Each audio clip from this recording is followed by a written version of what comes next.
ষষ্ঠ শ্রেণীর গণিত ৫৭ পেজে ছক নাম্বার ৫ এইটা আজকে আমরা সমাধান করব। এখানে ৯টা মতো অঙ্ক দেয়া, সম্পূর্ণ অঙ্ক আমরা সমাধান করব। তো ক্রমিক নাম্বার আছে, বর্ণনা, চলক আর হচ্ছে বীজগাণিতিক রাশির মাধ্যমে প্রকাশ করতে বলেছে। এখানে বলা হয়েছে মিতার চেয়ে ঐশীর ৫টি চকলেট বেশি আছে। মনে করো মিতার এক্সটি চকলেট আছে, তাহলে ঐশীর চকলেট সংখ্যা কত হবে? মানে মিতার যা রয়েছে, মিতার চেয়ে ঐশীর হচ্ছে আরো 5টি বেশি। মিতার রয়েছে এক্স, তার সাথে ঐশীর আরো 5টি বেশি আছে, এক্স প্লাস 5। বেশি হলে আমি কি বলেছি, বেশি হলে তখন তোমরা একটা প্লাস চিহ্ন ইউজ করবা, যদি কম বলে তাহলে মাইনাস চিহ্ন দিয়েছে। 2 নাম্বারটা দেখি, বিনয় মানিকের চেয়ে 11 বছরের ছোট। মনে করো মানিকের বয়স এক্স বছর, তাহলে মানিকের বয়স যদি এক্স বছর হয়, তাহলে বিনয়ের বয়স তাহলে কত হবে? এই যে বিনয়ের বয়সটা যত হবে সেটা দেখাই। তাহলে এখানে বিনয়ের বয়স হবে এক্স মাইনাস 11। কেন মাইনাস হবে? সবসময় বলেছি ছোট অথবা কম কথা উল্লেখ করলে সেখানে কোথায় মাইনাস। তাহলে বিনয় মানিকের চেয়ে 11 বছরের ছোট। বিনয় হচ্ছে, মনে করো মানিকের বয়স এক্স বছর, তাহলে বিনয়ের বয়স কত? মানিকের চেয়ে 11 বছর ছোট, এই জন্যে মানিকের ভিতরে 11 বছর যদি মাইনাস করে দিই সেটা হয়ে যাবে বিনয়ের বয়স। আর এটা কিন্তু প্রকাশ করেছে কিসের মাধ্যমে? বীজগাণিতিক রাশির মাধ্যমে প্রকাশ করতে বলেছে।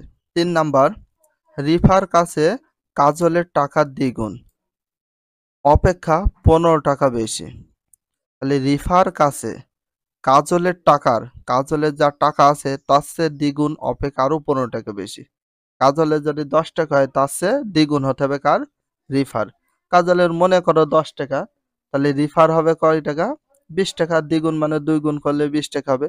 আবার তার সাথে 15 টাকা বেশি, তাহলে 20 আর 15 35। সেম ওই রকম মনে করি এখানে কাজলের কোনো টাকা দেয়া নেই, তাহলে কাজলের ওয়াই টাকা আমরা ধরে নিলাম, তাহলে কাজলের ওয়াই টাকা আছে। এবার রিফার আছে কত? কাজলের যা আছে কাজলের চেয়ে 2 গুণ, এই যে y2, তাহলে গুণ করলে কি হয় 2y। আবার তার সাথে 15 টাকা বেশি আছে রিফার কাছে, তাহলে এই যে বেশি কথা উল্লেখ করলে হয় সেটা কি চিহ্ন হবে? প্লাস। এই যে 15, তাহলে 2y প্লাস 15 টাকা। এই যে এটা রাশি, বীজগণিতিক রাশি হয়ে গেল। 4 বছর পর বিকাশের বয়স, তাহলে এখানে এখন বর্তমানে বিকাশের বয়স কত সেটা জানি না, তো আমরা ধরে নেব মনে করি বিকাশের বর্তমান বয়সটা কত? সমান এক্স বছর। তাহলে বিকাশের বর্তমান বয়স যদি এক্স বছর হয়, তাহলে 4 বছর পরে পরে যদি হয়, তাহলে বর্তমানে সে আরো 4 বছর পরে হলে অবশ্যই যোগ করতে হবে। তাহলে এক্স প্লাস কত? 4। তাহলে 4 বছর পর বিকাশের বয়স কত? এক্স প্লাস 4, মানে বর্তমানে যা রয়েছে তার সাথে 4 বছর বাড়বে। আর যদি বলে 4 বছর আগে বিকাশের বয়স কত ছিল, তাহলে আগে কথা উল্লেখ করলে মাইনাস হবে, আর পরে কথা উল্লেখ থাকলে যোগ চিহ্ন আসবে। এটা তোমাদের একটু মনে রাখতে হবে। তাহলে এটা হচ্ছে এক্স প্লাস 4। এখানে ভি নাম্বারটা দেখো, ভি বলতে 5 নাম্বার। এখানে 7 বছর পূর্বে, পূর্বে মানে আগে, লামিয়ার বয়স। তো বর্তমান বয়সে আমরা জানি না, তাহলে পূর্বে কত হবে, তাহলে বুঝবো কিভাবে? তো যাই হোক আমরা মনে করি বা ধরি বলে লামিয়ার বর্তমান বয়সটা আমরা ধরে নিলাম। লামিয়ার বর্তমান বয়স এখানে আমরা ওয়াই এক্স জেড যে কোনো একটা কিছু ধরতে পারি লামিয়ার বর্তমান বয়স হিসাবে, যে কোনো একটা।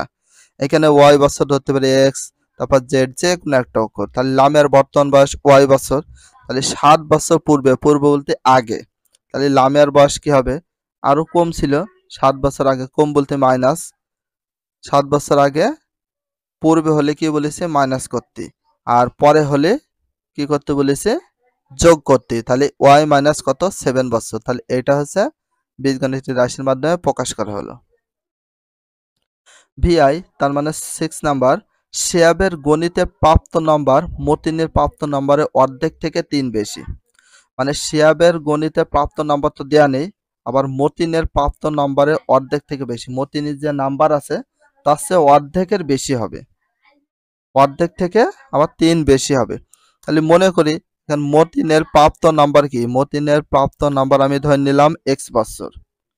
তাহলে এবার মতিনের যে নাম্বার হবে তার চেয়ে অর্ধেক, তাহলে মতিনের নাম্বার হচ্ছে এইটা, তো অর্ধেক বলতে কি, মতিনের যদি কথার কথা বলি 70 বছর হয়, এর যদি অর্ধেক হয় তার মানে 2 দিয়ে ভাগ করলে কত হয়ে যায় আমাদের 35। সেম মতিনের বয়সটা রয়েছে এক্স বছর, তার অর্ধেক বলতে 2 দিয়ে ভাগ করলে যা হয়। এবার অর্ধেক থেকে আবার কি 3, তো বেশি হলে কি হবে, এই যে প্লাস চিহ্ন দেওয়া আছে +3, এটা বুঝতে পেরেছেন। এবার প্রাপ্ত নাম্বার, এটা আমরা সমান ইউজ করব করে x/2 + 3, এটা হচ্ছে ভিআই নাম্বার প্রশ্নের সমাধান। এবার VII বলতে এখানে 7 নাম্বার রোমান চিহ্ন বোঝানো হয়েছে। একটি আয়তাকৃতির বাগানের দৈর্ঘ্য প্রস্থ দ্বিগুণ হলে পরিসীমা বের করব।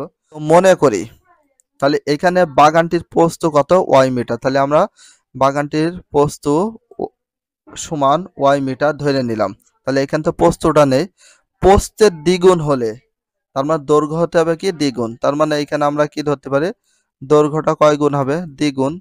তাহলে 2y, 2 সাথে y গুণ করে দিলাম, তাহলে হয়ে গেল দ্বিগুণ। এবার পরিসীমাটা বের করতে হবে। পরিসীমার সূত্র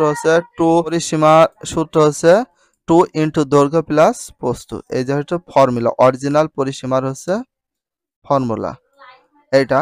তাহলে বাগানটির দৈর্ঘ্য 2y মিটার, তাহলে বাগানটির দৈর্ঘ্য, এই যে দৈর্ঘ্য কত পেলাম, এই যে 2y মিটার। কিভাবে হইলো, তাহলে বাগানটির প্রস্থ ছিল কত ধরলাম, প্রস্থ ধরলাম y, আবার দৈর্ঘ্য হতে হবে দ্বিগুণ, কার দ্বিগুণ, প্রস্থ দ্বিগুণ। আমাদের প্রস্থ যা রয়েছে তার চেয়ে 2 গুণ করে যদি দিয়ে দিই তাহলে হয়ে যাবে সেটা হচ্ছে দৈর্ঘ্য।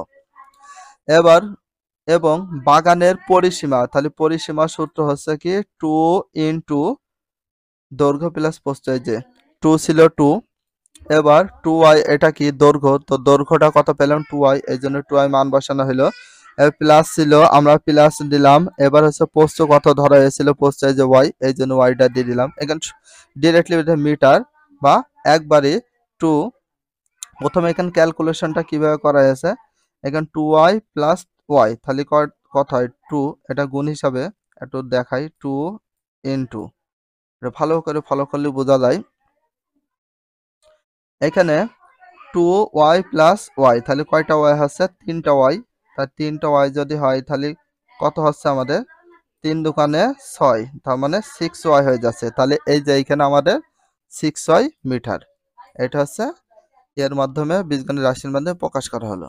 VII যেটাকে বলা হয় 8 নাম্বার, তোমরা প্রতি বেঞ্চে 4 জন করে বসলে, প্রতি বেঞ্চে কয়জন করে বসলে, 4 জন করে, 3টি বেঞ্চ খালি থাকে, তোমাদের শ্রেণীর বেঞ্চের সংখ্যা কয়টি, এই যে দুটো অঙ্কর একই মান, মনে করো বা মনে করে শ্রেণীতে তোমাদের সংখ্যা বলতে নিজের সংখ্যা কয়টি আছে, x, তাহলে তোমাদের প্রতি বেঞ্চে 4 জন করে বসে, তাহলে আমাদের মোট সংখ্যার লোকজন রয়েছে x।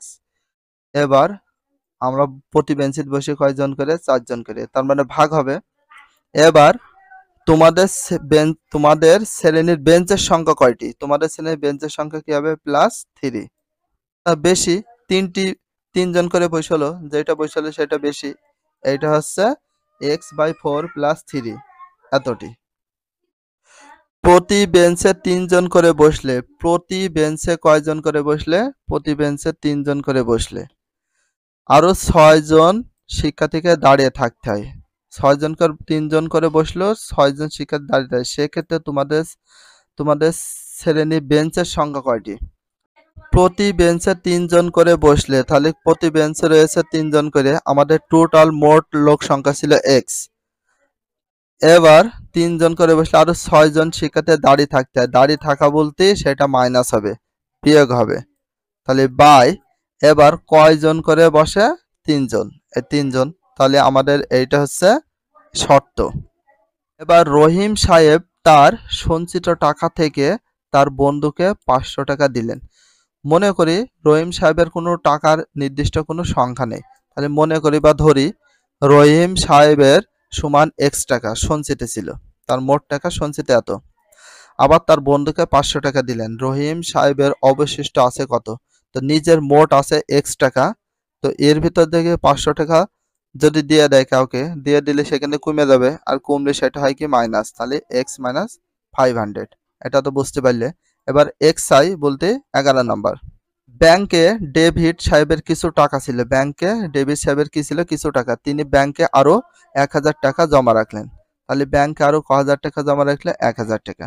তাহলে মনে করি ব্যাংকে ডেভিড সাহেবের টাকা ছিল, এখানে আমরা সমান দিয়ে ওয়াই টাকা ধরতে পারি, অথবা এক্স জেড যে কোনো একটা সংখ্যা ধরতে পারি। দেওয়ার পরে এবার তিনি ব্যাংকে আরো 1000 টাকা জমা রাখলো, মানে আরো টাকা। তাহলে বর্তমানে ব্যাংকে ডেবিট সাহেবের জমা আছে কত একটু বলি।